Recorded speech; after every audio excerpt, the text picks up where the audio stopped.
Alrighty, hello ladies and gentlemen, welcome back to another video. This video I'm going to be showcasing two vehicles that I've built in Scrap Mechanic. Both of these vehicles have the same chassis. They both feature tank steering, but the controls of WASD, using a WASD control converter mechanism thing. I'll go ahead and show you guys what that looks like. So yeah, this is a WASD converter where you connect it to the seat of your vehicle, and then the left and right motion, because this is on a bearing, the left and right motion will control engines that like steer the wheel in a certain direction, and then this one also goes left and right, triggering these sensors here, which control forward and backwards movement. So the idea of these vehicles is to be used in survival mode when you're either tackling like a swarm of farm bots or whatever. I haven't actually built them in survival mode, so I don't really know their true effectiveness. This thing can take quite a beating, though I do not recommend going up against the red tape bots, because once they manage to shut out the tires, this thing is too heavy to move around on like 4 wheels. So I'm going to start by showing off the back of this tank. This switch opens up the rear, where you have access to the firing mechanism for the turret, and then the ammo crate, which you can also hook up to the spud guns, because this tank also is rapid firing, so you run out of ammo pretty quick. Alright, so the front of the vehicle has battery containers to power the electric motors, which power this tank.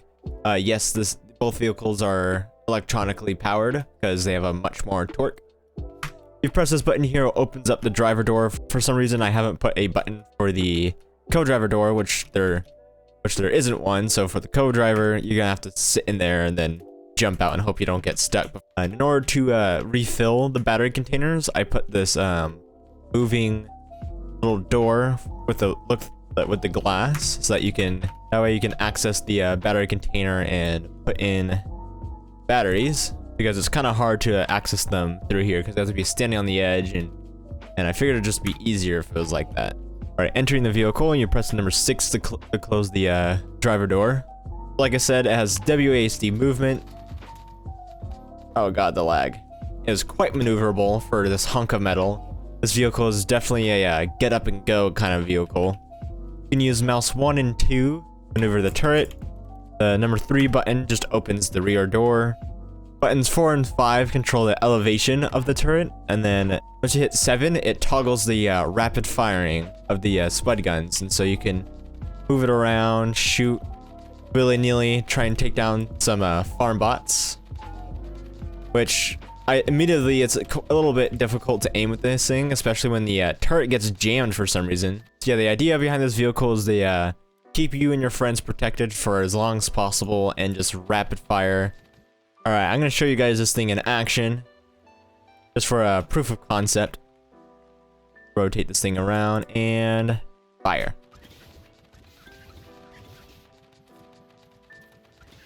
And also, by the sheer weight of this vehicle, you can theoretically just run over the bots if you're too tired of aiming.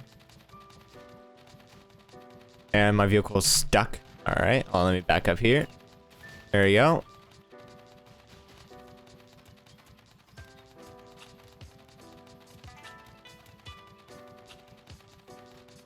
This thing does tend to turn quite faster than the turret, so it does take a minute for the turret to come around.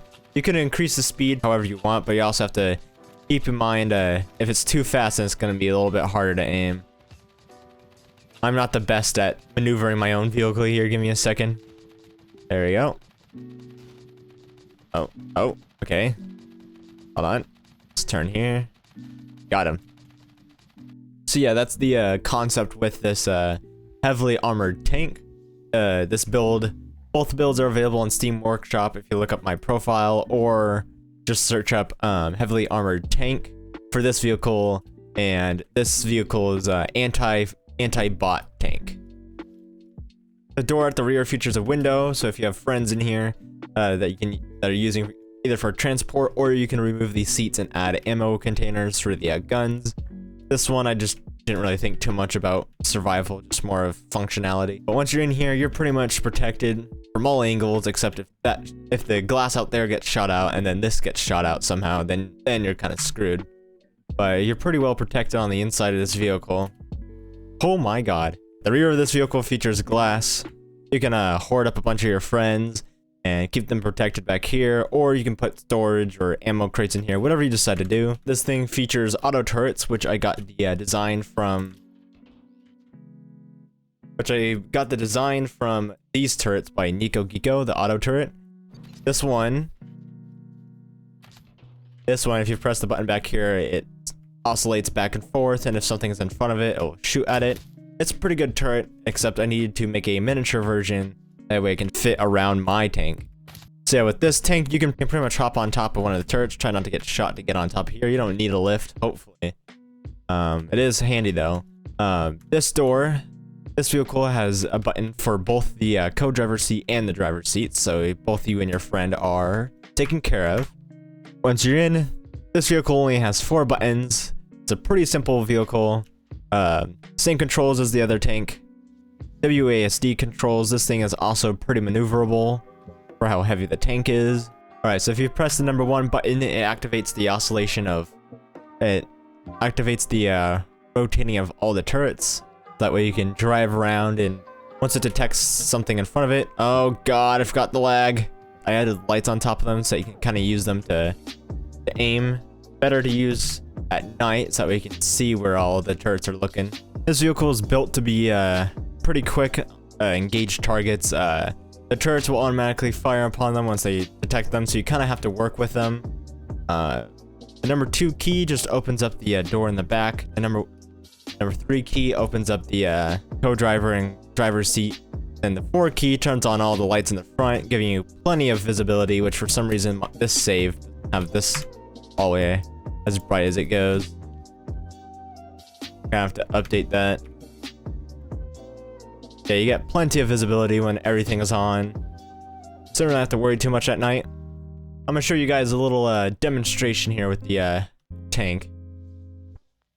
What you have to do is just get into range, it'll engage on its own.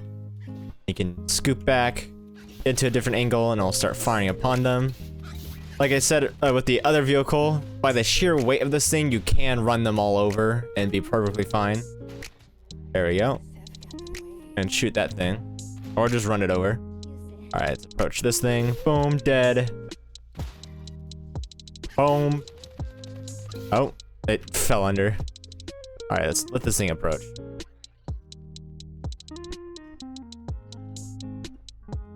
Oh, looks like there is a small little pocket where the turrets can't reach. All I have to do is just back up a teeny bit and dead. There we go. So all I have to do is just maneuver and this thing will do the shooting for you.